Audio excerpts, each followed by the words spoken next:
हर हर महादेव। सच्चिदानंद सद्गुरुनाथ महाराज की जय। श्रीमद जगद्गुरु पंचाचार्य महाराज की जय। श्रीमद जगद्गुरु बसवेश्वर महाराज की जय। संत शिरोमणि मन्मथ स्वामी महाराज की जय। राष्ट्रसंत सद्गुरु शिवलिंग शिवाचार्य महाराज के जय। सद्गुरु रुद्रमुनि शिवाचार्य महाराज दिगंबर शिवाचार्य महाराज के जय। सद्गुरु पर्वत शिवाचार्य महाराज सद्गुरु सिंह चैतन्य शिवाचार्य महाराज के जय। महारुद्र हनुमान के जय। छत्रपति शिवाजी महाराज के जय। महाकालेश्वर भगवान के जय। जय मंगल जय पार्वती शिव हर हर महादेव।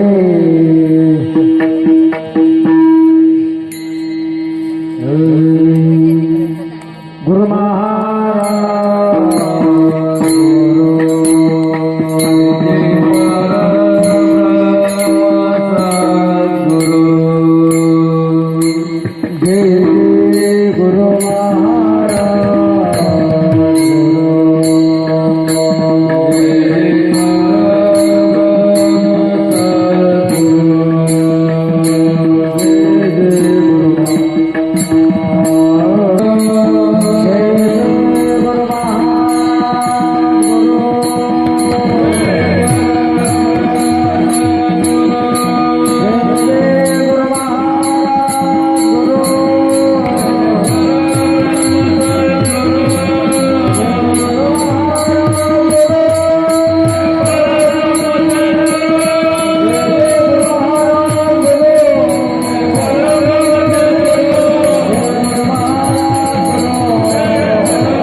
जीवदास म्हणे दाता जीवदास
Thank you.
जरा पाठीमागे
हॅलो.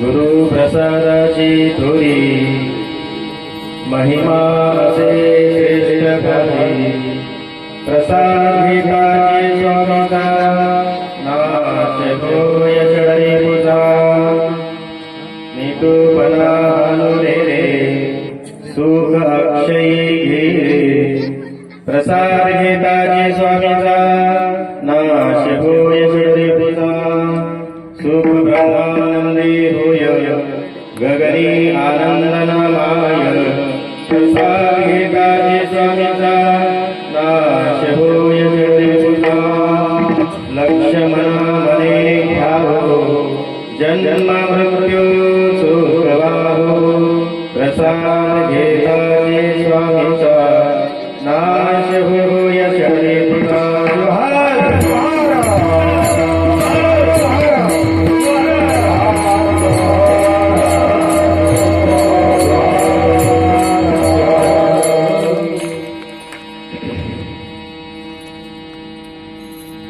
हर शंभो महादेव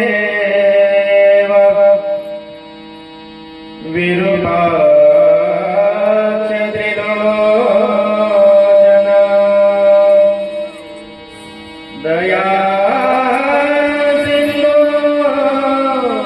दीनबंधु रक्ष रक्ष महेश्वरा यमा प्रकृते शास्त्रपालगाः तां धर्मचारिणीं शम्भो प्रणमामि परां शिवाम्। वागर्गाय वै सम्पुत्रो वागर्ग जगत वंदे पार्वती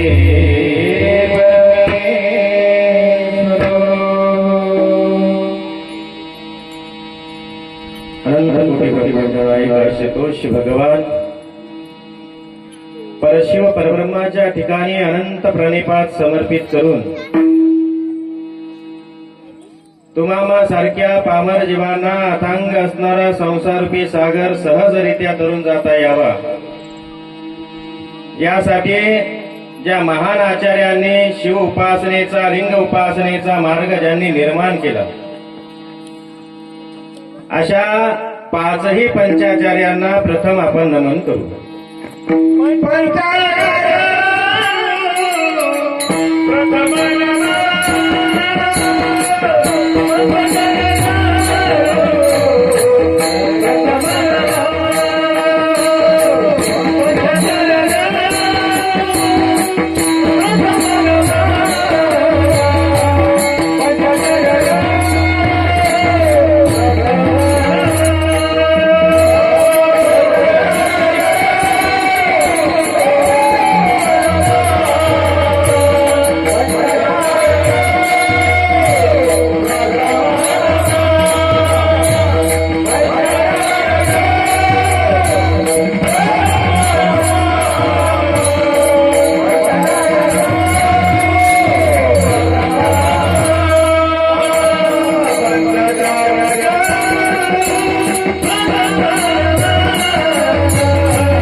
उपासनेचा लिंग उपासनेचा मार्ग ज्यांनी निर्माण केला, प्रापंचिक जीवनाच्या प्रवासाबरोबर आध्यात्मिक अवस्था ज्या क्रियेतून प्राप्त करून घेता येते, तो असा महान लिंग उपासनेचा मार्ग ज्या महान आचार्यांनी निर्माण केला, त्यांच्याही पवित्र चरणी नतमस्तक होऊन त्याच परंपरेतील उज्जैनी पीठाचे 60वे जगद्गुरु तुमच्या आमच्यासारख्या भक्तकुळात जन्माला आलेली लक्ष्मण महाराजांच्या आशीर्वादाने, ज्यांच्या साक्षात्काराने संत पदाला पोहोचले, ज्या सद्गुरूला अंतकरणातून हाक मारली की लगेच संकटाला धावून येणारी अशी वात्सल्य स्वरूप असणारी, संजीवनी समाधीस्थ असणारी माऊली जगद्गुरु फलसिद्ध महास्वामीजींच्या पवित्र संजीवनी समाधीलाही नतमस्तक होऊन मन्मथादी शिवसंत बसवादी शिवशरण राष्ट्रसंत शिवलिंग शिवाचार्य गुरुमाऊलींच्याही समाधीस वंदन करून लिंगैक्य सिद्धेश्वर लिंग शिवाचार्य गुरुमाऊलींच्याही समाधीला वंदन करून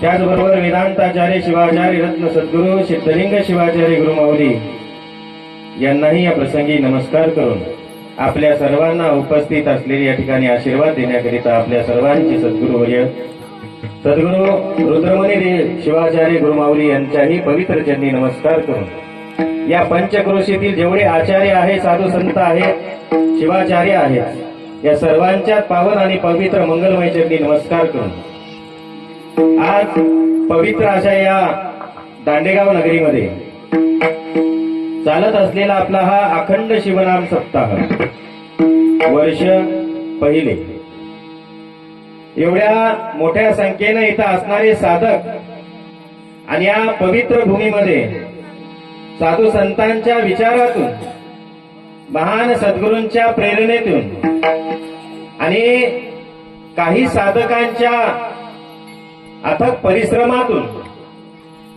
उभा झालेला हा अखंड शिवनाम सप्ताह, या अखंड शिवनाम सप्ताहाच्या आज आपण सांगतेकडे आहोत. वैराग्य मूर्ती शिवसंत लक्ष्मण महाराजांच्या या गुरुप्रसादाची थोडी या अभंगावर आपल्याला कमी वेळेमध्ये जास्तीत जास्त चिंतन आपल्याला करायचं आहे. आणि या कीर्तनाला वास्तविक पाहता मला कीर्तनाचं अंगही नाही आणि कीर्तन हा माझा विषयही नाही, पण तरी आपल्या सर्वांच्या प्रेमास्पद या सगळ्या तज्ञ सुज्ञ नाद ब्रह्म स्वरूप असणाऱ्या कलावंतांच्या प्रेमापोटी या ठिकाणी आज या कीर्तनाच्या माध्यमातून सेवा करण्याची संधी दांडेगाव नगरीमध्ये आयोजकांनी मला या ठिकाणी करून दिली. माझ्या कीर्तनात रंग भरवण्यासाठी, या कीर्तनाला प्रत्यक्ष नाद ब्रह्माचं स्वरूप देण्यासाठी,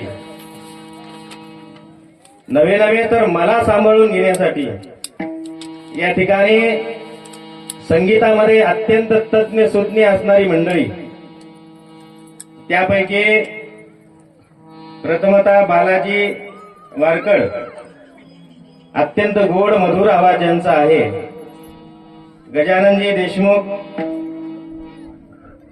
आमचे व्यंकटी माटोरे आणि खंडोजी आप्पा लोखंडे, त्याचबरोबर अत्यंत सद्गुरू निष्ठावान भक्त ज्यांनी स्वतः त्या ठिकाणी सदाचरणाचं व्रत धारण करून संपूर्ण गावाला ज्यांनी या ठिकाणी शिवमय केलं, असे आमचे भास्कर आप्पा देवडे आणि सर्व पुरुष मंडळी, महिला मंडळी आणि ज्यांच्या वाद्याशिवाय कीर्तनकाराचं तोंडच उघडत नाही असे मृदंगाचार्य उत्कृष्ट. कमी वय, मूर्ती लहान आहे पण कीर्ती महान आहे. त्यांच्या वयाकडे जाऊ नका बर.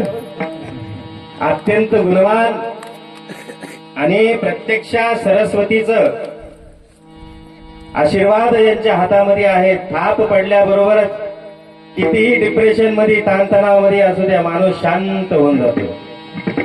असे आमचे ओंकार आप्पा व सर्वच गायक वादक मंडळी, ज्यांचे नाव सगळ्यांचे घेणं शक्य नाही, सर्वच आपण सुज्ञ आहात, प्राज्ञ आहात, तज्ञ आहात आणि प्रत्यक्ष नाद ब्रह्मस्वरूप आहात. या सर्वांनी मला या ठिकाणी सांभाळून घ्यावं आणि विशेष करून श्रोते मंडळीने मला या ठिकाणी सांभाळून घ्यावं अशा प्रकारची अपेक्षा करतो. शिवहार.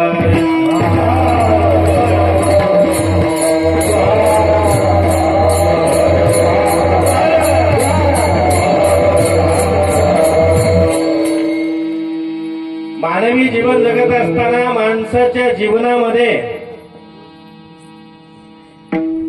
मार्गदर्शकाची अत्यंत गरज असते.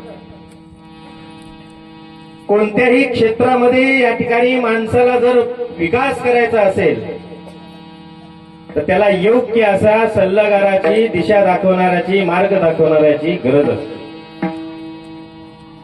मार्गदर्शकाशिवाय चालत असलेल्या या माणसाचा प्रवास हा निरर्थक मानलेला आहे. म्हणून भारतीय संस्कृतीमध्ये तुम्हा मनुष्य प्राण्याला या ठिकाणी अध्यात्माची दिशा मिळावी, आत्मविकासाचा मार्ग कळावा, यासाठी ईश्वराने गुरु रूपातून अवतार घेतला. यो शिव स गुरु प्रोक्त, स गुरु यो शिव प्रोक्त. जो भगवान शिव आहे तोच गुरु आहे, जो गुरु आहे तोच भगवान शिव आहे, शास्त्रकार सांगतात. सद्गुरूला अवतार घेण्याचं या ठिकाणी परमेश्वराला गुरुच्या रूपानं काय आवश्यकता पडली? आम्ही अज्ञानात असणाऱ्या जीवाला, प्रपंचामध्ये बद्ध झालेल्या या माणसाला कुठेतरी आत्मविकासाच्या मार्गावर नेण्यासाठी, स्वतःचं कल्याण करून घेण्यासाठी, हा संसारूपी समुद्र तरून जाण्यासाठी सद्गुरूची आवश्यकता आहे. म्हणून ज्याच्या जीवनामध्ये गुरु आहे त्याचं जीवन आनंदाने सुरू आहे. जिसके जीवन में गुरु नहीं उसका जीवन शुरू नहीं. माणसाच्या जीवनात गुरुची फार गरज आहे आणि आपल्याला गुरु भेटत नाही अशातला भाग नाही. जन्मल्यापासून आतापर्यंतच्या वयापर्यंत आपल्याला पावलावर गुरु मिळतात. पहिले गुरु सांगितलेले आई आणि वडील. पहिला शब्द कोण शिकवते आपल्याला? आई. आई थोर तुझे उपकार, स्वामी तिन्ही जगाचा आई विना विकारी. आई एक रसायनच असं आहे, जे रसायन प्रत्येकाच्या जीवनामध्ये आवश्यक आहे. देवांना सुद्धा त्या रसायनाची गरज होती. देव सुद्धा त्या वात्सल्य स्वरूप आईच्या प्रेमापासून वंचित राहिले नाही. आई ती पहिला शब्द या ठिकाणी आपल्याला शिकवते. मग पहिली गुरु कोण झाली? आई. जो व्यवहारामध्ये कसं जगायचं, संसार कसा करायचा ती शिकवणारे आपले वडील असतात, बाप. दुसरे गुरु कोण झाले? आपले वडील. आपण शाळेमध्ये जातो, शाळेतले गुरु असतात. कॉलेजमध्ये जातो, कॉलेजची गुरु असतात. ज्या ज्या विविध क्षेत्रामध्ये आपण करिअर करतो त्या क्षेत्रातले गुरु असतात. सांगायचं तात्पर्य की प्रत्येक पावलावर माणसाला गुरुची प्राप्ती आहे, गुरु मिळतोच. ज्याच्याकडून आपल्याला एक अक्षर जरी आपल्याला शिकायला मिळालं तरी तो गुरु रूपातच असतो.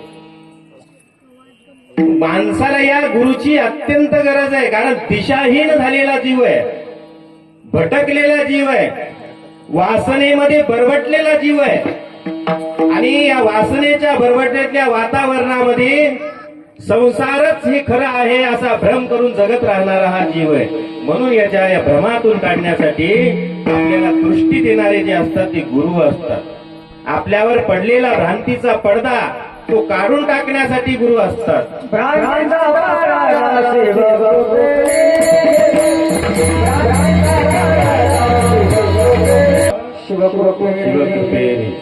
संत आपल्याला या ठिकाणी भ्रांतीचा पडदा काढून टाकण्याचं काम करतात. सद्गुरू काय करतात? बरं मला सांगा, गुरुची आवश्यकता कशा करताय? बऱ्याच आमच्या नवतरुणांचे प्रश्न असतात. कारण आजचे सुशिक्षित ज्याला म्हणतो आपण, काय म्हणतो? काय म्हणतो? सुशिक्षित आहे का? मला म्हणता येत नाही हो. जे कुठेतरी पुस्तकी ज्ञान घेऊन या ठिकाणी स्वतःच्या बुद्धीला असं शहाणपणाचं करून टाकतात आणि स्वतःला शहाण समजतात. ते म्हणतात की गुरुची आपल्याला गरज काय? सगळ्याच गोष्टी आपल्याला कळतात, सगळं तर ज्ञान आपल्या जवळ आहे. आपल्यासारखे हुशार कोणी आहे का? नाही. मग आपण यावर एवढं सगळं असताना आपल्याला गुरुची गरज काय? बरं, गुरु तरी काय करतात? गुरु आपल्यासारखे. गुरु कसे आहेत? आपल्यासारखे आहे की नाही? ते खातात पितात, गाडीत फिरतात, मठात राहतात. आपल्यासारखं ते झोपतात, गाडीत फिरतात, कपडे घालतात. मग का फरक काय त्यांच्यात? आपल्यासारखेच. यांना काय गुरु करायचं? मग आपल्याला तर सगळं कळतं, हे काय वेगळं सांगणार आहे? विविध प्रकारचे प्रश्न नवतरुणांच्या मनामध्ये सध्याच्या पाश्चात्य वातावरणामध्ये वाढलेला हा तरुण,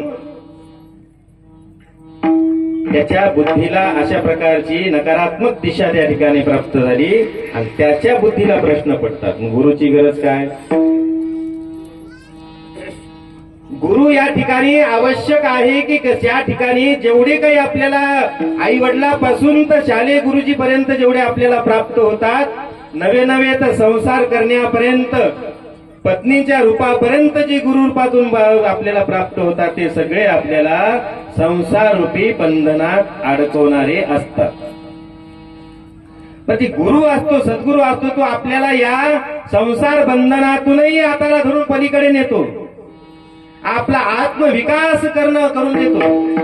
आपला आत्मकल्याणाचा मार्ग आपल्याला देतो. नवे नवे तर हा जीव नाहीये, हा शिव आहे ही त्याची दृष्टी देतो. आपल्या हाताला धरून आपल्याला परमतत्वाकडे घेऊन जातो. आपल्यातला असणार अज्ञान तो नष्ट करून ज्ञानाची ज्योत आपल्या अंतःकरणामध्ये पेटवतो. त्याला गुरु सद्गुरू असं म्हणतात. म्हणून गुरुची गरज आहे. प्रापंचिक भौतिक ज्ञान देणारे जगामध्ये पुष्कळ असतील, पण आत्मकल्याणाचं ज्ञान देणारे, आत्मकल्याणाचा मार्ग देणारे केवळ सद्गुरू असतात. म्हणून सद्गुरूची गरज आहे. माणसाच्या जीवनामध्ये गुरु पाहिजे. ज्याच्या जीवनामध्ये गुरु नाही त्याचं जीवन कोरड्या नदीसारखं आहे. कसं आहे? कोरड्या नदीसारखं.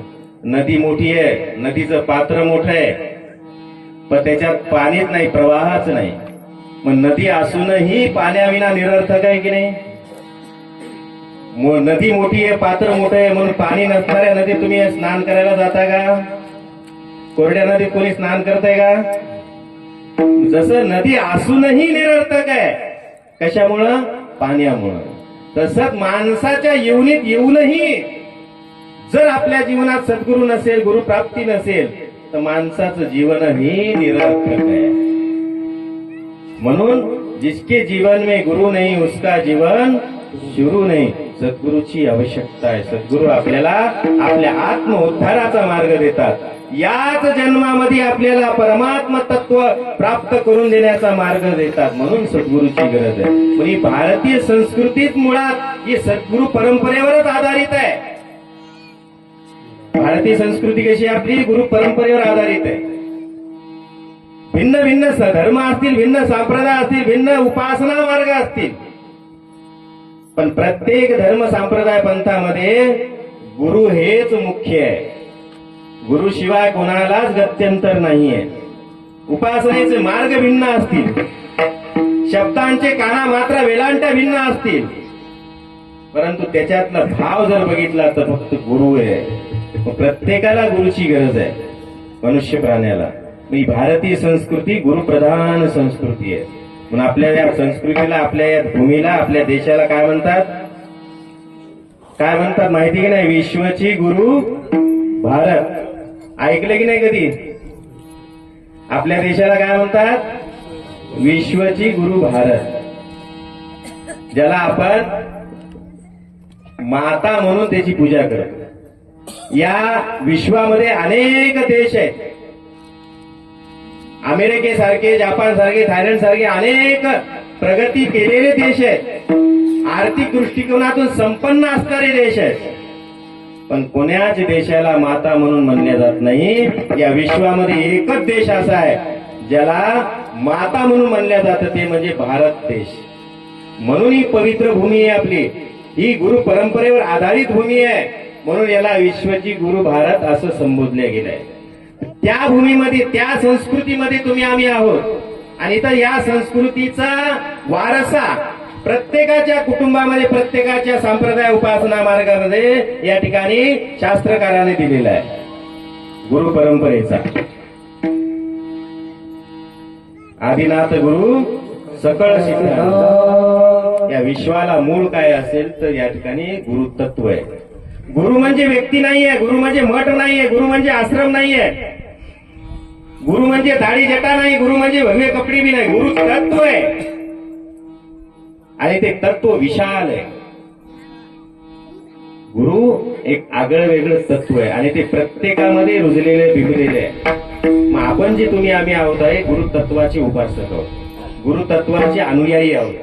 म्हणून त्या गुरु तत्वाला अनुसरण आचरणाच्या माध्यमातून प्रत्येक उपासना मार्गामध्ये या ठिकाणी शास्त्रकारांनी संत महात्माने मार्ग दिलेला आहे. मग अशा सद्गुरूच्या आवश्यकता प्रत्येक जीवाला आहे.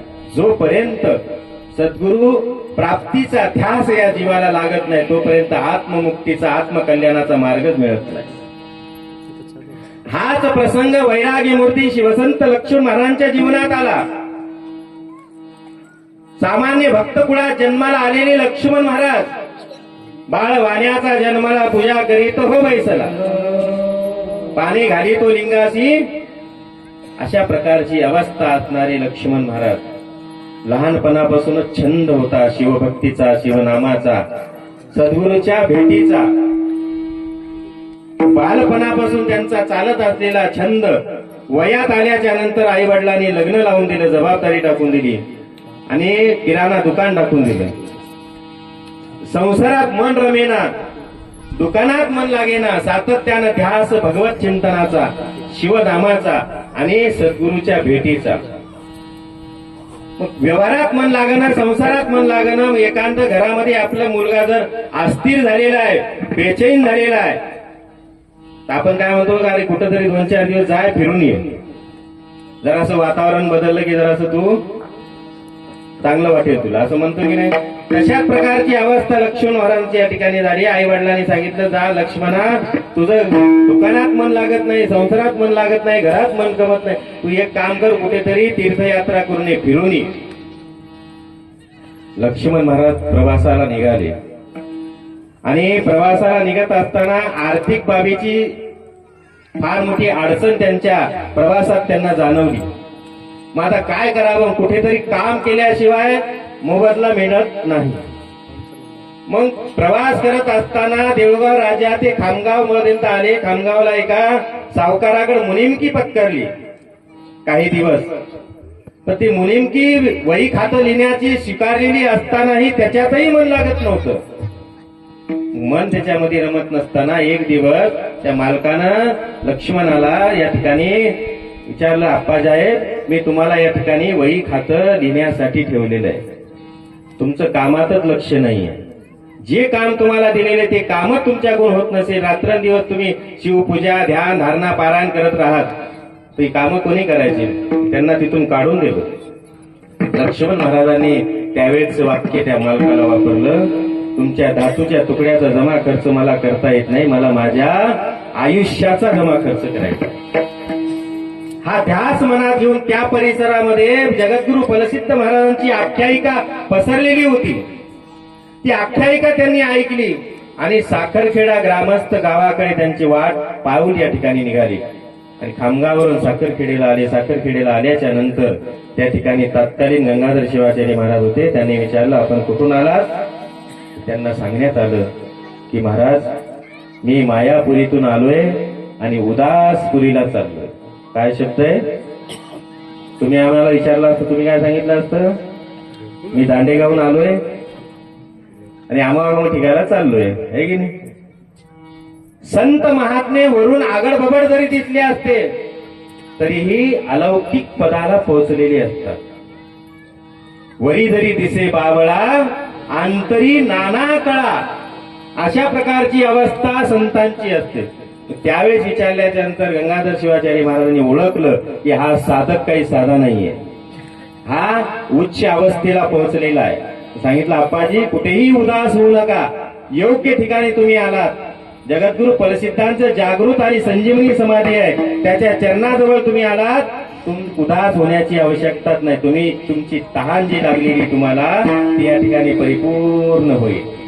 लक्ष्मण महाराज 1 नाही 2 नाही 20 वर्ष त्या ठिकाणी राहिले. शिवहार.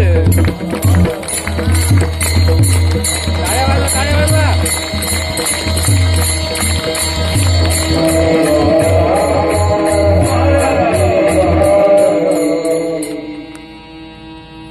लाईट आहे आपल्याला चांगली संधी देते बरं भजन करण्याची, टाळी वाजवण्याची. पण दांडेगावमध्ये लई कुसर कर्ज दिसायले सगळे टाळ्याच वाजवून. मी केव्हाच आवाहन करायलो टाळ्या वाजवा, टाळ्या वाजवा. टाळ्याच वाजवणं. ज्याला हात आहे ते बी वाजवणं, ज्याला नाही त्याचा तर विषयच नाही, आहे की नाही? वा वा वा, आहेत आहेत आहेत. मला वाटलं झोपलेले काय की सगळे जागेवर आहे सगळे. लक्ष्मण महाराज 1 2 नाही तर 20 वर्ष सद्गुरूच्या सानिध्यात राहिले आणि सगळ्या प्रकारची सेवेचे जेवढे प्रकार असतात ती सगळी सेवा लक्ष्मण महाराजांनी जगद्गुरु परिसिद्धांच्या चरणाजवळ केली.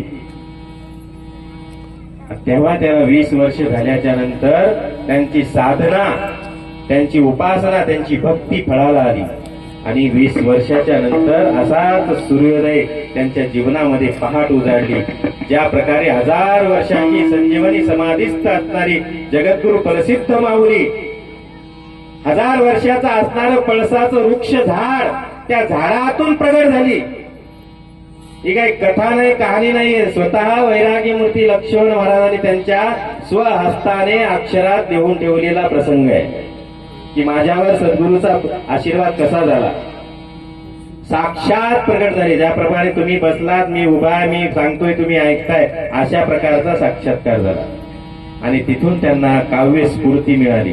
स्वामी कृपा हो झाली, भ्रांती तत्क्षणी निमाली.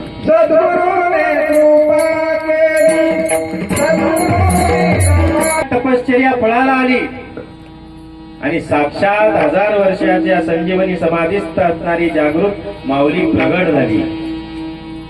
पण कोणत्याही प्रकारचं ज्ञान या ठिकाणी नसताना, अभ्यास नसताना, कोणता अध्ययन नसणारे लक्ष्मण महाराज त्या ठिकाणी सद्गुरूला विनंती करतात, तेव्हा सद्गुरुनाथा मला कोणत्याही प्रकारचं ज्ञान नाहीये, काय मागावं देव पावल्यानंतर हेही कळत नाहीये. त्यावेळेस लक्ष्मण महाराजाला जगद्गुरु परिसिद्धांनी सांगितलं, लक्ष्मणा तुझी जीभ बाहेर काढ. आणि जीभ बाहेर काढल्यानंतर ज्या जिभेवर बोट ठेवलं, जशा प्रकारचं महापुरुषांचं शिवयोग्याचं बोट द्या सामान्य सांसारिक जीवन जगणाऱ्या लक्ष्मण महाराजांच्या जिभेवर पडलं, ते जीवाची लाही लाही होऊ लागली, समाधी लागली. ते चैतन्य, ते तेज धारण करण्याची त्या ठिकाणी क्षमता या ठिकाणी राहिली नाही. स्वामी सजकडं पाहो, तिकडं पाहो, सद्गुरू दिसू लागले. त्यावेळेस लक्ष्मण महाराजाला जगद्गुरु परिषदाने सांगितलं, ते मग लक्ष्मणा तुझ्या जीवनातलं अजूनही अमंगळत्व बाकी आहे. आडवमळ, कार्मिकमळ, माईकमळ, तिनानं मलिन झालेल्या या जीवाला आणखीनही तुझं शरीर थोडं अपवित्र आहे, पूर्णपणे पवित्र झालेलं नाहीये. मग काय कर, शिवस्तुती कर, भगवान शिवाचं भजन कर आणि भगवान शिवाची स्तुती करत कर या ठिकाणी कर. त्यावेळेस आशीर्वाद दिल्याच्या नंतर या ठिकाणी काव्य स्फूर्ती प्रेरणा निघाली. जिकडं पाहो तिकडं लक्ष्मण महाराज जे हाताला येईल त्यांना अभंग लिहू लागले. कोळशानं भिंतीवर लिहू लागले, जमिनीवर लिहू लागले, जिथं त्यांचं सापडलं तिथं त्यांना अभंग लिहू लागले. किती असे 5-5.5 हजार अभंग साहित्य. किती साहित्य? त्याच्यापेक्षाही अधिक आहे. बरंचसं साहित्य गहाळ झालंय काळाच्या ओघामध्ये. समाज हा उपेक्षित आहे, दुर्लक्षित आहे. लिंगायत समाज आपल्या परंपरेविषयी, आपल्या संत परंपरेविषयी, आपल्या साहित्याविषयी हा पहिल्यापासूनच हा समाज दुर्लक्षित आहे, उपेक्षित आहे. म्हणून आपल्या दुर्लक्षितेमुळे बरंचसं त्यांचं साहित्य गहाळ झालं. पण जेवढं हाती सापडलं, जेवढं लागलं, सद्गुरु सिद्धलिंग शिवाचार्य गुरुमाऊलींनी जेवढं सांभाळून ठेवलं, त्यापैकी 5.5 हजार अभंग साहित्य प्रकाशित झालेले. ज्या पद्धतीनं वारकरी संप्रदायामध्ये ज्ञानदेवे रचेला पाया तुका झालासी कळस, त्याच धर्तीवर शिवसंप्रदायामध्ये मन्मथ रचेला पाया लक्ष्मण झालासी कळस. शेवटचे संत म्हणून लक्ष्मण महाराज आहेत आणि जगद्गुरु तुकाराम महाराजापेक्षाही अधिक अभंग साहित्य लक्ष्मण महाराजांचं आहे. हे समग्र गाथा म्हणून या ठिकाणी प्रकाशित आहे. सांगण्याचं तात्पर्य की त्या ठिकाणी सद्गुरूची कृपा लक्ष्मण महाराजांच्या जीवनात झाली आणि मग लक्ष्मण महाराज त्या अनुभूतीतून या ठिकाणी त्यांना आलेला अनुभव, त्यांना आलेली अनुभूती, त्यांना प्राप्त झालेला प्रसाद, त्या श्रेष्ठ अशा सद्गुरूच्या प्रसादाचं वर्णन पहिल्या चरणात करतात.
प्रसादाची थोरी महिमासे श्रेष्ठ भाव.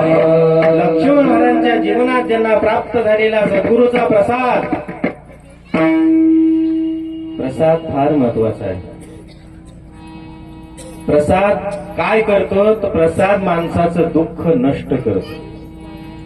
प्रसादे सर्व दुःखानां हानिरस्योपजायते, भगवद्गीता या ठिकाणी आपल्याला सांगते. प्रसाद हाच एकमेव याच्यातला जीवनातले विकार नष्ट करणारा, जीवनातलं दुःख नष्ट करणारा हा सगळ्यात मोठा साधन काय असेल तर प्रसाद आहे, तो सद्गुरूचा प्रसाद. अखंड शिवनाम सप्ताह वेगवेगळ्या ठिकाणी होतात, अनेक ठिकाणी होतील. सप्ताहामध्ये मध्यंतरीच्या काळामध्ये वेगवेगळ्या अभंगावर चिंतन केलं जाईल. महाराष्ट्रात असेल, राज्याच्या बाहेर असेल, कुठेही शिवनाम सप्ताह जरी असला तरी आपला शेवट मात्र सद्गुरूच्या प्रसादानाच होतो. हे वैशिष्ट्य आहे संप्रदायाचं. एक आगळीवेगळी जडणघडण रचना या संप्रदायाची झालेली आहे. इतरांपेक्षा आपण आगळे वेगळे का आहोत, श्रेष्ठ का आहोत, ही परंपरा जे वेगळ्या वेगळ्या निर्माण झालेल्या आहेत. अशा सद्गुरूचा, श्रेष्ठ असणाऱ्या सद्गुरूचा, ज्याचं सद्गुरु तत्व एक आगळं वेगळं आहे, त्याचं वर्णन, त्या प्रसादाचं वर्णन या ठिकाणी वेगवेगळे विशेषण देऊन लक्ष्मण महाराज सांगतात. गुरुप्रसादाची थोरी महिमा असे श्रेष्ठ भारी. प्रसाद कसा आहे? श्रेष्ठ आहे आणि निस्ता श्रेष्ठ नाही, तो भारी आहे, सगळ्यापेक्षा भारी आहे. आपण म्हणतो की नाही, वा वा लई भारी. ऐका आमचे पोरं म्हणतात की नाही एकमेकांना, वा ओंकार महाराज लई भारी. भारी म्हणजे त्याच्यापेक्षा दुसरं काहीच भारी नाही, असं भारी. म्हणून प्रसाद आहे, श्रेष्ठ आहे, पण कसा आहे? भारी आहे. वेगवेगळे विशेषण देऊन त्या सद्गुरूच्या प्रसादाचं महात्म्य लक्ष्मण महाराज त्यांच्या जीवनामध्ये आलेला अनुभूतीचा दृष्टांत आपल्याला अभंगाच्या माध्यमातून या ठिकाणी पटवून देण्याचा प्रयत्न करतात. या सद्गुरूच्या प्रसादाची उत्कंठा तुम्हा आम्हाला या ठिकाणी प्रत्येकाला लागलेली आहे. सगळ्याला भुका लागलेली की नाही? खरं सांगा, भुका लागली की नाही? ज्याला नाही लागले त्याला हात वर करा, ज्याला लागले त्याला दोन्ही हात वर आले नाही. लागलेली आली नाही, नाही लागले. प्रसाद मिळणारच आहे. कितीही जरी कीर्तन लांबलं तरी प्रसाद मिळणारच आहे.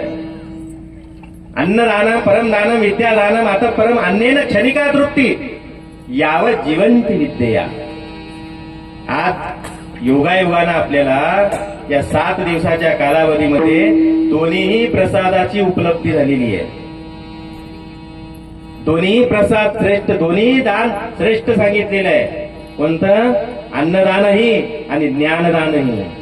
दोन्हीचा संयोग जुळवला की नाही तुम्ही 7 दिवस या ठिकाणी शिवकथेच्या माध्यमातून आमच्या भगिनी श्रीदेवीताई कापशीकरांच्या सुमधुर वाणीतून आपण कथा श्रवण केली आणि विविध कीर्तनकाराच्या विचारातून चिंतन आपण या ठिकाणी श्रवण केलं. आणि आज सांगतेचा दिवस. आजही आपण अगोदर ज्ञान प्रसाद सेवन करतोय आणि नंतर अन्न प्रसाद.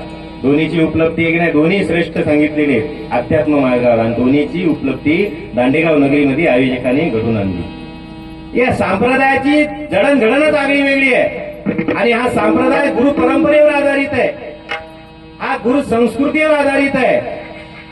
म्हणून आपल्या प्रत्येक कार्यामध्ये गुरुची उपस्थिती असते की नाही. लग्न असेल, वास्तुशांती असेल, कोणतंही नैमित्तिक कर्म असेल, त्या प्रत्येक कर्मामध्ये आपण गुरुची सानिध्याशिवाय, गुरुच्या उपस्थितीशिवाय कर्मच करत नाही. त्याचं कारण आहे की आपण गुरु परंपरेला आधारित आपला जन्म आहे, आपलं कुळ आहे, आपला संप्रदाय, आपली उपासना आहे. म्हणून गुरु उपस्थितीमध्येच आपले सगळे कार्य होतात. आजही काय सद्गुरूच्या सानिध्यातच हा प्रसाद आहे की नाही. रुद्रमुनी शिवाचार्य महाराजांच्या उपस्थितीमध्ये हा प्रसाद आहे आणि प्रसादाला गुरुची जी उपस्थिती राहणं, त्यांचा स्पर्श त्या प्रसादाला होणं आणि ते आपण ग्रहण करणं एक अनेक जन्माचं दुःख नष्ट करण्याचं साधन आहे. ते सगळ्यांच्याच आयुष्यात हा भाग्याचा क्षण येत नाही. तुम्ही आम्ही दांडेगाव नगरीमध्ये खूप भाग्यवान आहे. आपलं भाग्य उदयाला आलेलं आहे म्हणूनच सद्गुरूचं सानिध्य प्राप्त झालंय. आणि प्रथम पहिल्याच वर्षी एवढ्या उत्साहानं हा कार्यक्रम झालाय. आता आरंभ शिवर सारखं होऊ नका बरं. आज पहिलं वर्ष जोरदार धूमधडाक्यात आणि पुन्हा हे इकडं ते तिकडं सगळे तिकडं मंडप असं होऊ नये. असं घडतंय बरं, कारण आपला समाज कसा आहे, आरंभ शिवर आहे म्हणून सांगायलो. सातत्यानं टिकल्या गेलं पाहिजे. नावाच्या नाम यज्ञाला काय दिलेलं आहे? अखंड शिवनाम. याचा कधी खंड पडता कामा नये, खंड होऊ देता कामा नये. त्याला अखंड असं म्हणतात. या अखंड नामयज्ञामध्ये सातत्यानं कधी भंग न पावणाऱ्या त्या अभंगावरच चिंतन आहे. म्हणून हा अखंड शिवनाम सप्ताह आपल्यासाठी परमभाग्याची पर्वणी आहे. या 7 दिवसाच्या कालावधीमध्ये आपण जे विविध प्रकारचं ज्ञान श्रवण केलं, चिंतन केलंय, हे एक प्रकारचं आपण धारण केलेलं 7 दिवसाचं हे आपल्याला वर्षभर एनर्जी देते, पॉझिटिव्ह ऊर्जा देते.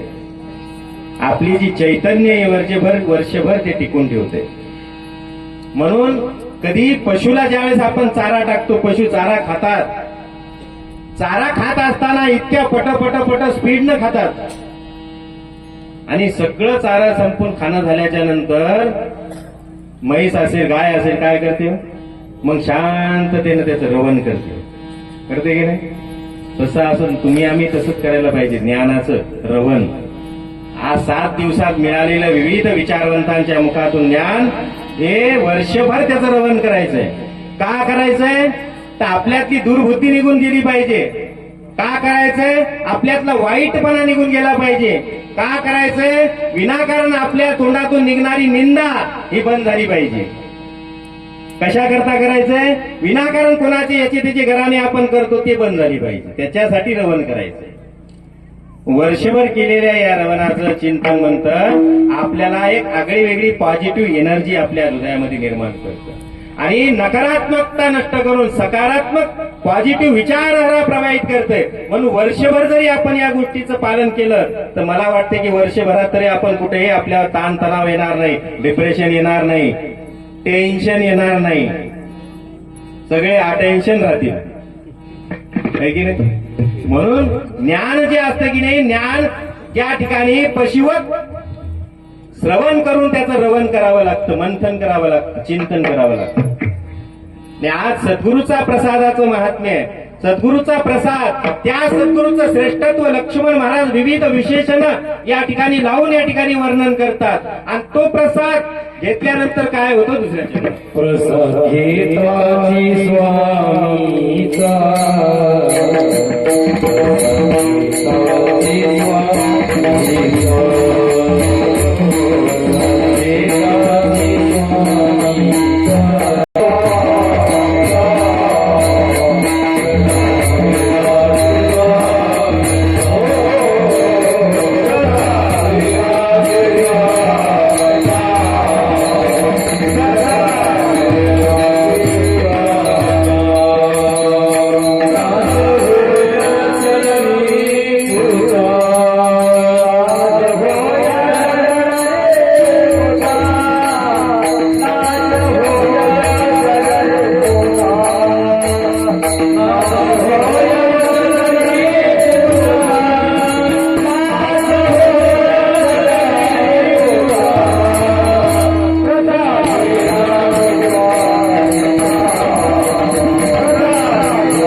गीताचे स्वामीचा नाश होय षडरी पुसा.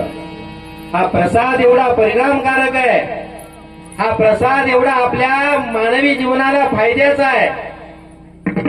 प्रसाद गीताची घेतल्याबरोबर कशाचे नष्ट करते? षडविकार. ज्या षडविकारानं तुम्हा आम्हाला ग्रासलेलं आहे, ज्या षडविकाराच्या सानिध्यात तुम्ही आम्ही वावरतोय, आणि त्या षडविकाराच्याच कारणाने तुम्ही आम्ही माणसापासून माणसं दूर होत आहेत, घर फुटतायत, कुटुंब उद्ध्वस्त होत आहेत, समाजामध्ये दरी पडतायत. कशामुळं? हे आपल्या जवळ असणाऱ्या षडविकारामुळं. काम, क्रोध, लोभ, दंभ, अहंकार, हे की नाही? मग नेमकं प्रसाद काय करतो? हे मुळातूनच षडविकार नष्ट करतो. ज्याच्यामुळं लोभ वाढलेला या माणसाचा, ज्याच्यामुळं क्रोध वाढतोय, ज्याच्यामुळे या ठिकाणी अहंकार वाढतोय, गर्व वाढतोय, ते सगळे विकारच या ठिकाणी प्रसाद नष्ट करून बसतो. आणि या षडविकारावर, विविध एकेका विकारावरही आपल्याला चिंतन करण्यासारखं खूप काही आपल्याला संतांनी दिलेला मार्ग आहे, संतांनी दिलेलं साहित्य आहे. पण तेवढा वेळ आज या ठिकाणी संपूर्ण चिंतन मांडण्यासाठी नाहीये. भविष्यात पुन्हा कधी योग आला तर नक्कीच वेगवेगळ्या विषयावर आपण चिंतन करूया. पण षडविकार हा सद्गुरूचा प्रसाद नष्ट करतो. या षडविकाराचा बाप आहे कोण आहे? हो, षडविकाराचा बाप कोण आहे? काम, क्रोध, लोभ, दंभ यांचा सगळ्याचा बाप कोण आहे? कोण आहे? अहंकार. आणि सगळ्याला अहंकारानं नरलेलं आहे की नाही? बिना अहंकाराचं कोण आहे? कोणीच नाही. प्रापंचिक माणसंही अहंकारामध्ये आहेत. विविध क्षेत्रातलीही साधक अहंकारामध्ये आहेत. परमार्थ मार्गावर असणारेही अहंकारातच आहेत, आहे की नाही? कोणाला कशाचा अहंकार तर कोणाला कशाचा अहंकार, कोणाला ज्ञानाचा अहंकार तर कोणाला पदाचा अहंकार, कोणाला नावाचा अहंकार तर कोणाला संपत्तीचा अहंकार, कोणाला गुणाचा अहंकार तर कोणाला कशाचा, विविध करणाऱ्या षडयंत्राचा अहंकार. प्रत्येकाला अहंकारानं जखडलेलं आहे. आणि ज्या अहंकारानं जखडलंय तो अहंकाराला नष्ट करण्याला या कलियुगामध्ये दुसरं साधनच नाही, केवळ सद्गुरूचा प्रसाद आहे. म्हणून तो प्रसादच या ठिकाणी या अहंकाराला नष्ट करतो आणि निरहंकार जीवन माणसाचं या ठिकाणी घडवतो. ही साही विकार कशाने नष्ट होतात? सद्गुरूच्या प्रसादाने. प्रसाद घेताची स्वामीचा. षष्टी संबंधातलं छ या ठिकाणी अभंगामध्ये प्रयोग करताना लक्ष्मण महाराजांनी वापरलंय. व्याकरणाचा भाग येतो. स म्हणजे घेतल्याबरोबर, बटन दाबल्याबरोबर लाईट लागतो की नाही? बटन आपण दाबल्याबरोबर लाईट लागतो, ट्यूब लाईट लागते. कशामुळं? त्याच्यातून येणारा विद्युत प्रवाह दिसतो का आपल्याला? पण लाईट लागतो की नाही? जर त्या विद्युत प्रवाहाला त्या वायराला हात लावला तर करंट लागल्याशिवाय राहतंय का? मग करंट जिथून लागतंय ते दिसतंय का? मग लागल्याशिवाय सोडतंय का? तसा सद्गुरूचा प्रसाद आहे. घेतल्याबरोबर घेताची स्वामीचा लगेच नाश होय षडरिपुचा साही विकाराचा त्या ठिकाणी नष्ट करण्याचं सामर्थ्य प्रसादामध्ये. प्रसादे सर्व दुःखाना आणि रस्योपजायते. प्रसाद हा दुःखाला नष्ट करतो, अहंकाराला नष्ट करतो, षड विकारच नष्ट करतो. आणि षड विकार नष्ट झालेल्या जीवनामध्ये आपल्याला सद्गुरूचा आनंद, सद्गुरूचा प्रसाद या ठिकाणी प्राप्त होतो. आणि निरहंकारी निर्विकार जीवन या ठिकाणी माणसाचं घडतं. तरीही त्याच्यामध्ये पुन्हाही 6 विकार काढल्यानंतर एक विकार राहतो तो तिसऱ्या चरणात. मी तुम्हाला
कंजूस करायचे टाळ्या वाजवायला.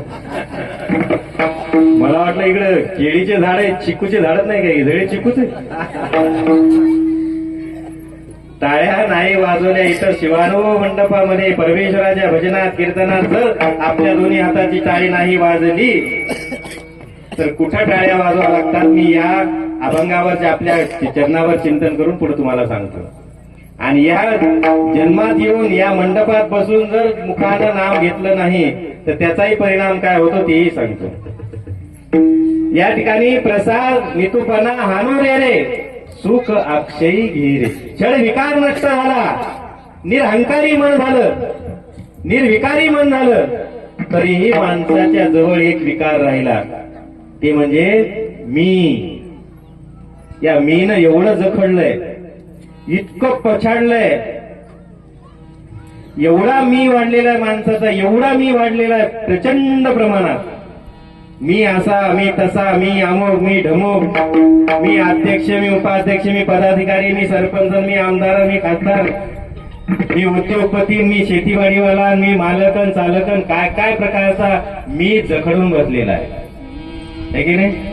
मी अशी, मी तशी, मी हिला खूप बघितलं, तिला खूप बघितलं, स्वतःला दिसली नाही तर दुसऱ्याला काय बघितलं. म्हणजे मी एवढा जखडलेला, एवढा मी न पछाडलाय. माणसाला हा मी माणूस म्हणून जगू देत नाही. आज माणसापासून माणसं दुरावल्या चाललेत. काय कारण आहे? आपल्या असणारा मीपणा. घरातलं घर पण हरकत चाललंय. कशामुळं? आपल्या जवळ असणाऱ्या मीपणामुळं. समाजामध्ये गटबाजी तयार होत आहे. कशामुळं? आपल्या जवळ असणाऱ्या मीपणामुळं. विविध प्रकारचा वरतून सगळं परमेश्वराकडून मिळालेल्या ऐश्वर्याचा या ठिकाणी गर्व माणसाला चढतो. स्वतःच काहीच प्राप्त झालेलं नसतं, सगळं इथूनच घेतलेलं असतं, इथूनच मिळवलेलं असतं, तरीही एवढा अहंकार करतो.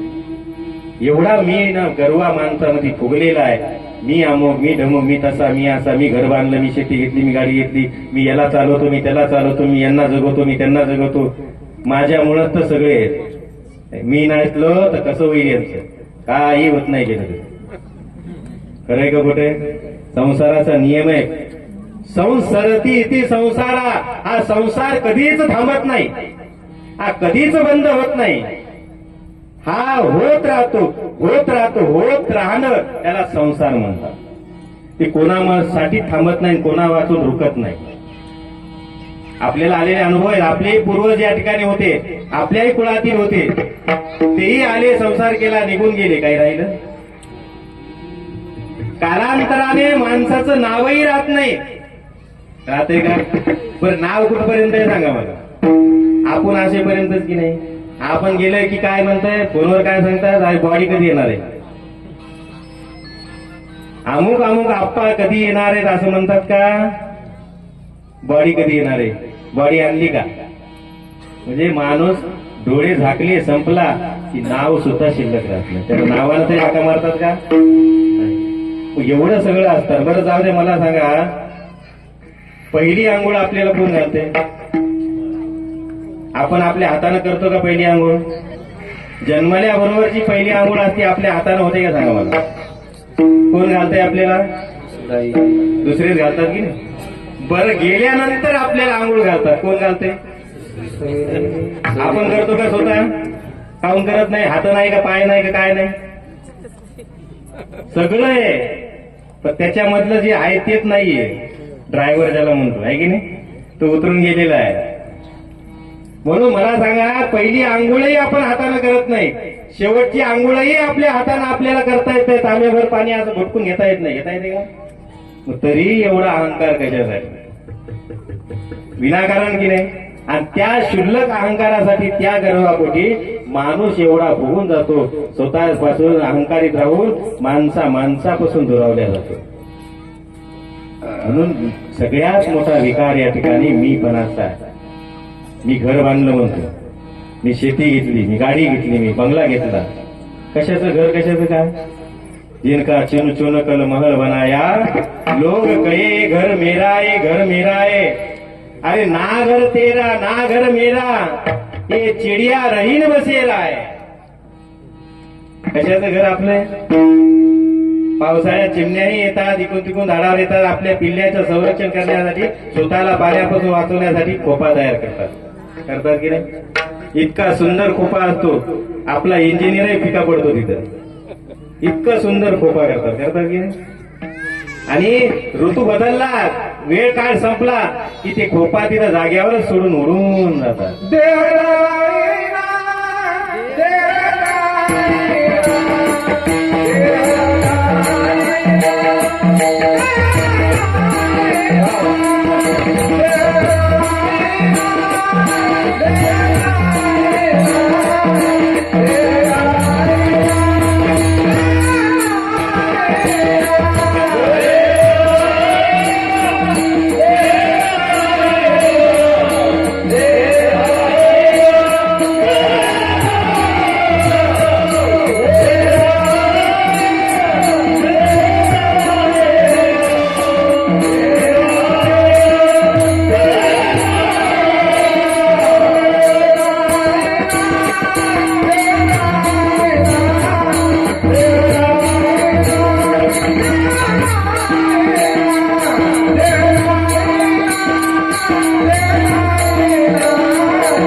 विविध रूपाने या देहाला नटलेला भ्रमित झालेला हा जीव पहिलंही आपल्या हाती नाही, शेवटही आपल्या हाती नसतानाही मनातल्या प्रवासात एवढा अहंकारी झालेला जीव माणसाला माणसापासून प्रवृत्त करतो, माणसाला माणसापासून दुरावतो. हा मी फार मोठा घातक आहे. कुठेतरी इकून तिकून विटा माती दगड जमा करतो, कुठेतरी कष्ट करून मेहनत करून 1 नंबर असो 2 नंबर असो बऱ्या तरी मार्गाने धन गमवतो आणि घर बांधतो. आणि मग म्हणतो मी घर बांधलंय. बरं मला सांगा, त्यानं घर बांधलंय, ते मालक आहे घराचा, पण त्याच्या परवानगीशिवाय घरात कोणी जायला पाहिजे का? मग आपण वास्तुशांती करतो की नाही? वास्तुशांती करताना पत्रिका छापतो, अनेक पाहुण्या रावळ्यांना निमंत्रित करतो. कशा करता? की सगळ्यांनी येऊन बघितलं पाहिजे मी काय पराक्रम केलाय. त्याच्यासाठी पत्रिका छापून सगळ्यांना बोलवतो आणि स्वतःही वास्तुशांती झाल्याशिवाय घरात राहायला जातो का? नाही. घराचं मालक कोण आहे? घर कोणी बांधलंय? घराला पैसा कोणाचा गेला? त्याचा. तरी त्याला वास्तुशांती झाल्याशिवाय घराच्या घरात प्रवेश करत नाही. पण यानं प्रवेश करायच्या आधीही घरामध्ये प्रवेश केला जातो. हे राहायला जायच्या आधीही घरामध्ये राहायला जातात. ते कधीच त्यांच्या निमंत्रण पत्रिकेची वाट पाहत नाहीत. अमुक अमुक आप्पानी मला पत्रिका दिली नाही म्हणून कधी रुसून बसत नाही. जातात की नाही? उंदरं मला जातात की नाही? मुंग्या असतात की नाही? मुंगळे असतात की नाही? उंदरं असतात की नाही? पाली असतात की नाही? यानं परमिशन घेतली का आप्पासाहेबाची? नाही नाही, मला पत्रिकाच आली नाही, रुसून फुगून बसली का? नाही.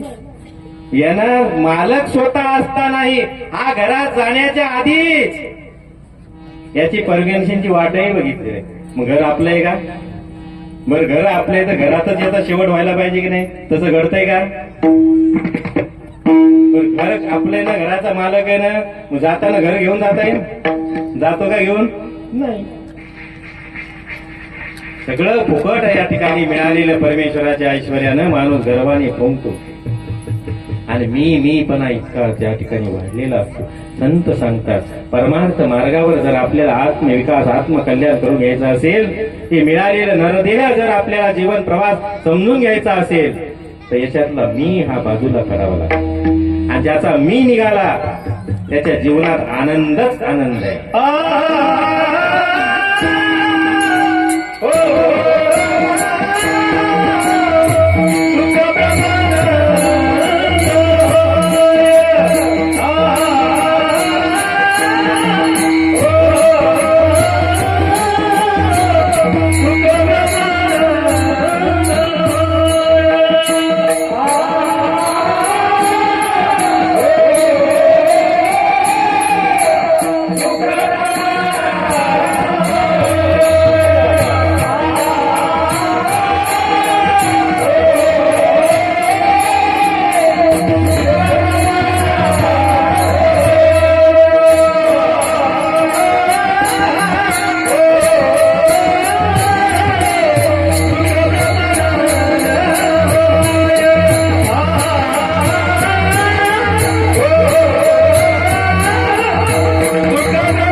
मीचा भ्रांतीचा पडदा या ठिकाणी निघून गेला की तिथं राहते तू. ज्या माणसाच्या हृदयात ती भावना तू या स्वरूपात झाली, मी जिथं नष्ट झाला तिथं सुखाची आणि आनंदाची भरसा. आणि परमेश्वराचाही मार्ग असाच आहे. परमेश्वराच्या मार्गात चालणाऱ्या साधकाला मी हा नष्ट करावाच लागतो. मी अंतःकरणात धारण करून या ठिकाणी परमेश्वराकडे जाताच येत नाही. परमेश्वर मी असणाऱ्या माणसाला जवळच घेत नाही. ज्याचा मी संपलेला आहे त्यालाच परमेश्वर प्रिय करून घेत असतो. म्हणून परमेश्वराची ही भक्ती करत असताना फार महत्वाची आहे. आणि या सगळ्या गोष्टी आपल्याला कळण्यासाठी समजण्यासाठी ज्ञानाची गरज आहे. आणि ते ज्ञान देणारे जे सद्गुरू असतात, संत असतात, त्यांचं सानिध्य आपल्याला महत्वाचं आहे.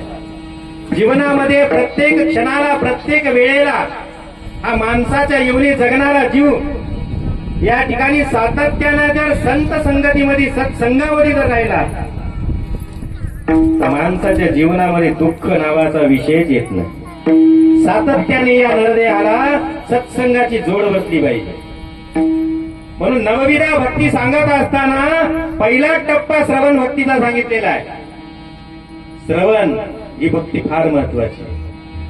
आता काय झालंय, थोडक्यात तुम्हाला शिष्य कोणालाच व्हावं वाटत नाही. सगळ्याला गुरु व्हावं वाटते की नाही? ऐकावं कोणालाच वाटत नाही, सगळ्याला सांगावंच वाटते. खरंय का खोटे? ऐकण्याची मानसिकताच गेलेली आहे. म्हणून तर घराघरामध्ये कल निर्माण झाले. आहे की नाही? आईचं ऐकू वाटत नाही, सासूचं ऐकू वाटत नाही, बापाचं ऐकू वाटत नाही, काकाचं ऐकू वाटत नाही. ऐका वाटते का आजच्या नवीन मुलामुलांना?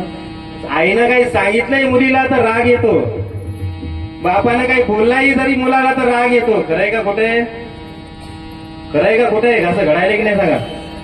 खरंय तर हो म्हणा ना, त्याला काय राग? तुम्ही नाही सांगितलं तरी गुरुपासून काही लपून राहत नसतं. आहे की नाही? हा संसार म्हणजे रडगरानच आहे. ते सगळ्या घराण्यानंच भरलेला आहे.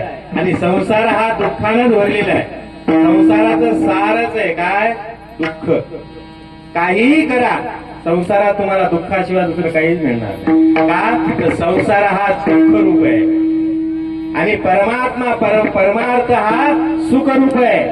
पण इथं जे आनंद मिळतंय ते संसारात घरी मिळते का आनंद? इथं स्वाभाविकता आनंद मिळतो. कीर्तनातून असू द्या, शिवकथेतून असू द्या किंवा शिवपाठातून असू द्या, स्वाभाविक नैसर्गिक आनंद मिळतो. मन प्रसन्न होते की नाही? कशामुळं? ते परमार्थ मार्गावरच फरकच असा आहे की परमार्थ हा सुखरूप आहे. आणि ज्या वातावरणामध्ये ज्याच्या जवळ जे आहे तिथून ते मिळतं. संसारामध्ये दुःखच भरलेलं आहे. संसारात कितीही तुम्ही त्या ठिकाणी प्रयत्न केले तरी तुम्हाला सुख मिळणार नाही. सुख कुठं आहे? तर परमात्मा मार्गावर आहे, सद्गुरूच्या मार्गावर आहे, संतोच्या विचारामध्ये आहे. म्हणून आम्हा सुख दिसे संताची पायी, संत ते अक्षयी संताची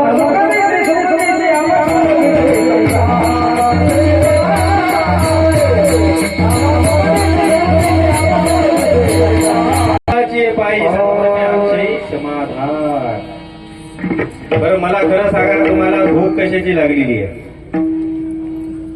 कशाची लागलेली आहे? सुखाची. अन्नाची लागलेली आहे का पैशाची लागलेली आहे का सुखाची लागलेली आहे? कशाची भूक आहे? सुखाचा. सगळ्याला सुखाची भूक आहे की नाही? पण सुख कोणाला नको पाहिजे असं कोणी आहे का? बरं दुःख पाहिजे असा कोणी भक्त साधक आहे का? परमेश्वराला जवळ सुख कितीही आपण मागितलं, मागून कोणत्या गोष्टी मिळत नसतात. आपल्या कर्म अशी पाहिजे, आपलं आचरण असं पाहिजे की सुख आपल्या पाठीमागं पळत आलं पाहिजे. आपलं आचरण, आपलं कर्म असं करा की पैशाच्या मागे तुम्हाला पळायचं काम पडणार नाही. लक्ष्मी तुमच्या मागे आली पाहिजे की मला याच्याकडे जायचंय, मला याच्याकडे राहायचंय, मला याच्या घरात राहायचंय. ते केव्हा होईल? आपल्या परोपकार कर्मानं, आपल्या सत्कर्मानं. माणूस सगळेच कर्म करतात, पण त्या कर्माला जर सत्कर्माची जोड मिळाली, धर्म आचरणाची जोड मिळाली, सदाचाराची जोड मिळाली, भगवत नामस्मरणाची जोड मिळाली, संत विचाराची जोड मिळाली, तर ती कर्म न राहता सत्कर्म होते. आणि ते सत्कर्माच्या मार्गावर ज्यावेळेस साधक आरूढ होतो त्यावेळी त्याला कशाचीच मागं लागायची गरज पडत नाही, आपोआप त्याच्या मागे सगळं येते. ज्ञानवंत होतो, दीर्घ आयुष्य होतो, कीर्तिवंत होतो, धनवंत होतो. रिद्धी सिद्धी सगळ्या त्याच्या पाठीमागे पळतात. कोणाच्या? अशा साधकाच्या जसं कर्म पवित्र आहे, त्याचं आचरण पवित्र आहे. कधी आयुष्यामध्ये आपल्या मुखातून वाणीनं कधी कोणाची निंदा केली नाही, कधी कोणाचा द्वेष केला नाही, कधी कोणाला वाईट म्हणलं नाही, कधी कोणाला नाव ठेवलं नाही, कधी आयुष्यात कोणाचं याचं घरानं त्याच्यापैकी केलं नाही. असं आहे का तुम्ही नांदेगावमध्ये? बरं खरं सांगा माहिती, तुम्ही घरानं करता की नाही? खोटं बोलायचं नाही. एक डॉक्टरकड आणि एक गुरुकड खोटं बोलू नये म्हणतात. खरं आहे का खोटं? जर डॉक्टरकडे गेल्यानंतर जे खरं आपल्याला काय त्रास आहे हे जर नाही सांगितला तर डॉक्टर इलाज करता येते का? जसं गुरुजवळ जर खरं नाही सांगितलं तर गुरुला तुम्हाला मार्ग देता येते का? नाही. म्हणून गुरुकडे आणि डॉक्टरकडे खोटं बोलता येत नाही. आणि खोटं बोललं की त्याचा दुष्परिणाम आल्याशिवाय राहत नाही. कर्म करत असताना चांगल्या विचारातून चांगल्या आचरणाचं कर्म पाहिजे. लक्ष्मी आपोआप आपल्या मागे लागते. जो पैशाच्या मागे लागतो लक्ष्मी इतकं पळते, इतकं पळते, सचखंड एक्सप्रेसनं पळतो. रेल्वेने प्रवास करता की नाही तुम्ही? पॅसेंजर एक्सप्रेस आणि सचखंड एक्सप्रेस 3 प्रकार आहे की नाही त्याच्यात? प्रत्येक स्टॉपवर थांबते त्याला पॅसेंजर म्हणतात, आहे की नाही? आणि ठराविक स्टॉपवर थांबते ती त्याला एक्सप्रेस म्हणतात. आणि त्याच्यात पुन्हा अगदी ठरलेले कमी काळाच्या ठिकाणी थांबते त्याला सचखंड एक्सप्रेस. इतका स्पीड देतात. लक्ष्मी त्याच्याही अधिक स्पीडनं पळते. हा माणूस तिच्या मागे लागतो, आहे की नाही? तर त्या माणसाला धनाच्या लालसेनं एवढं जखडलेलं आहे. प्रत्येक माणूस या ठिकाणी पैशाच्या मागे लागलेला आहे. काय घडायले आजकाल? त्या स्वार्थापोटी भाऊ भावाला मारायलाय, घर फोडल्या चाललंय, घर धुळंगल्या चाललंय, घराघरामध्ये आई वडिलांना घराच्या बाहेर काढल्या चाललंय. कशानं व्हायले? स्वार्थ वाढलाय. पैशाच्या मागे लागलेला जीव, महत्वाकांक्षेच्या मागे लागलेला जीव, फक्त मला जे काही असेल ती मला मीच आहे अशा प्रकारचा स्वार्थ तिथं वाढलेला आहे. त्या ठिकाणी हे दुष्परिणाम या ठिकाणी होत आहेत. आणि याचा परिणाम म्हणजे माणूस हा हळूहळू सार्वजनिक न राहता या ठिकाणी एकटा पडतोय. असं घडायला की नाही? मग एकटा पडलेल्या माणसाच्या जीवनामध्ये दुःखाशिवाय दुसरं काहीच नाहीये. म्हणून कौटुंबिकता ही जपता आली पाहिजे. आपल्या अहंकारानं, आपल्या मीपणानं आपलं कुटुंब उद्ध्वस्त होतं याचा विचार केला गेला पाहिजे. परमार्थ करत असताना कौटुंबिकता जपून परमार्थ केला जावा तितकाच महत्वाचा आहे.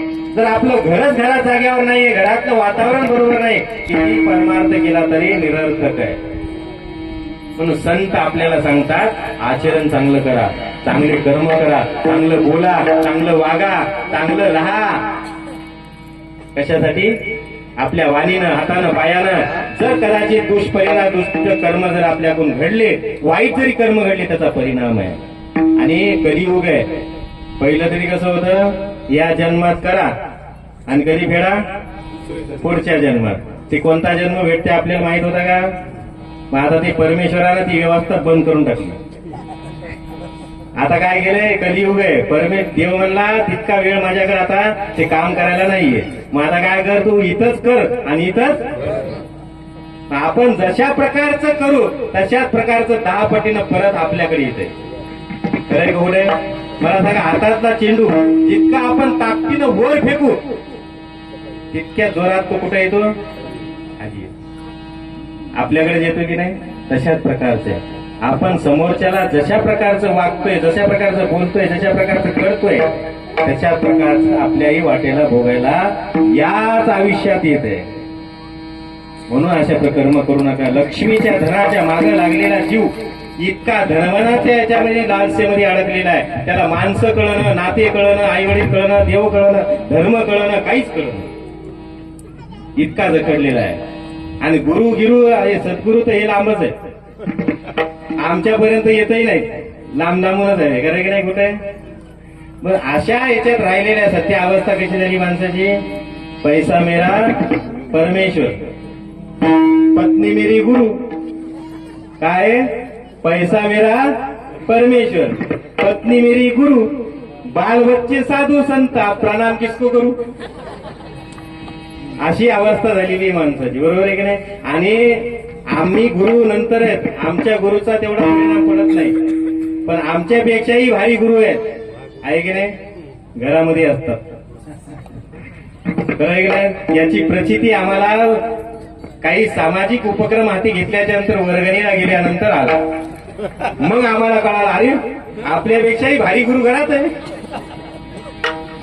वर्गणी मागायला गेला तर अमुक अमुक आपासाहेब अशा अशा प्रकारचं काम आहे, अशा अशा करायचं कार्य आहे. आता तुमच्याकडं आमचे आष्टीकर महाराज येणार आहेत.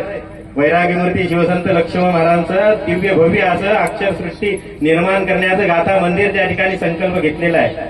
आणि प्रत्येक समाज बांधवांच्या समाजाच्या घटकाचा एक तरी वीट त्या इमारतीला लागावी. कारण चिरकाळ चंद्र सूर्य जोपर्यंत आहे तोपर्यंत अखंडपणे संत वाङ्मय जागृत राहावं, जिवंत राहावं, जेणेकरून हा समाज शाश्वत तऱ्हेनं जागृत राहील. त्यासाठी घेतलेला वसा सद्गुरू सिद्धलिंग शिवाचार्य गुरुमाऊलींच्या प्रेरणेतून या ठिकाणी आपल्यापर्यंत येणारच आहे. आपण जास्तीत जास्त आपल्या उदार अंतकरणातून संत कार्याला, धर्म कार्याला, राष्ट्र कार्यासाठी या ठिकाणी धर्माचं संरक्षण, संत साहित्याचं संरक्षण करण्यासाठी या ठिकाणी आपलंही योगदान त्या ठिकाणी द्यावं. सांगण्याचा संदर्भ या ठिकाणी की संतांचे जीवन या ठिकाणी परोपकारासाठी केलेलं असतं. आणि घरामध्ये वर्गणीसाठी जात असताना आम्ही सांगितलं, आप्पासाहेब अमुक अमुक एवढ्या एवढ्या रुपयाची पावती फाडा, तुमचं चांगलं सगळं चालू आहे. महाराज नाही हो, काय सांगा, यावर्षी थंडी एवढी पडली की त्या केळीच करपून गेल्या, हळदच आली नाही. आणि बाहेर पाहत वाड्यात तर कपिला गेली. म्हणलं बाप काहीतरी करा, थोडंफार करा.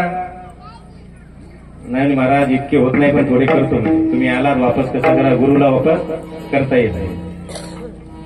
म्हणलं बरं बाबा तुमची इच्छा. लगेच आतून एक आवाज आला, अहो काय, अहो